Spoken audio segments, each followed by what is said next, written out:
a des limites dans la vie des hommes. Chaque homme naît sur la terre avec une limite. Et les limites pour lesquelles les hommes naissent avec, la raison pour laquelle on naît avec des limites, soit des hommes, soit des animaux, on a des limites de temps, on a des limites de taille. Même on grandit, mais on ne grandit pas jusqu'au même niveau. On a différentes limites. Mais la raison de l'existence de ces limites, c'est pour des raisons de classification de départ. C'est pour créer un certain ordre. C'est pour pouvoir catégoriser. Mais Dieu m'a dit, aucune limite n'existe pour être permanente. Toutes les limites que Dieu a créées existent pour être provisoires. Dieu a créé des limites, mais il a créé l'homme avec la capacité de repousser les limites avec lesquelles il est né sur limiter des territoires, limiter les espaces pour créer l'ordre. Mais chacun a reçu la capacité. Il dit, j'ai mis la capacité en chaque homme de réfléchir, de travailler, de se décider pour que peu importe la limite naturelle, originelle qu'il avait, il puisse repousser les limites. Il m'a dit, les limites sont faites pour être repoussées. Qui m'a dit amen? Les hommes du monde ont compris. Beaucoup dans l'église sont en train de subir des limites qu'ils ne sont pas obligés de subir. Et l'une des raisons pour laquelle nous subissons des limites dans la maison de la bénédiction, c'est parce que l'attitude de nos cœurs nous limite. Une limite ne devient permanente que dans la mesure où tu l'as accepté.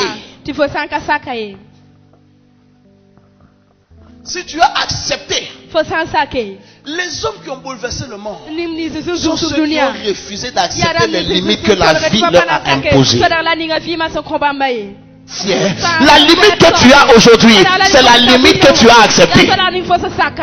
Ce qui t'a limité, c'est que tu as accepté que ça te limite. Il y a des gens qui ne peuvent pas réussir. Leur blocage, ce n'est pas là.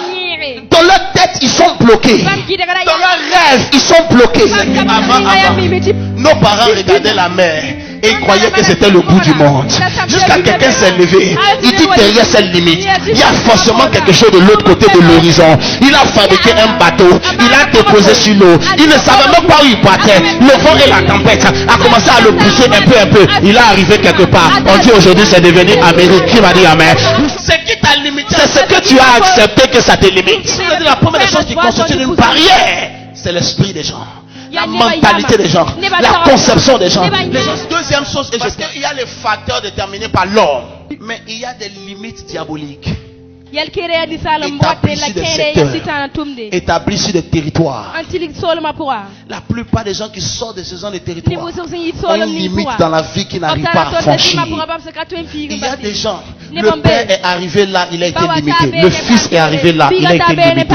Le petit-fils est arrivé là, il a été limité. Personne n'a réussi à aller au-delà de la limite qui a été imposée par des esprits de famille, par des forces territoriales. Si tu crois qu'il n'en existe pas, j'ai pitié pour toi, parce que l'ignorance de ta vie est un problème majeur. Qui m'a dit amen? Ces esprits agissent, que ce soit dans tous les continents, sur toutes les espèces des hommes. Ces réalités sont clairement établies. Seulement la force du diable, c'est nous rendre ignorants de ces choses, parce que notre conscience vis-à-vis de ces choses peut nous amener à prendre des pas et des actions pour leur destruction. Beaucoup sont limités. Quelle que soit leur brillance intellectuelle, quelle que soit leur rigueur dans le travail, il y a une limite qui n'arrive jamais à terre. Et quand ils arrivent à cette limite, ils tombent. La définition de la limite, c'est la fin d'un espace et le commencement d'un autre. Ce qui est la fin est aussi un début. Ce qui est le point maximal est aussi un point de départ. À toi de décider si c'est ta fin ou si c'est un nouveau départ.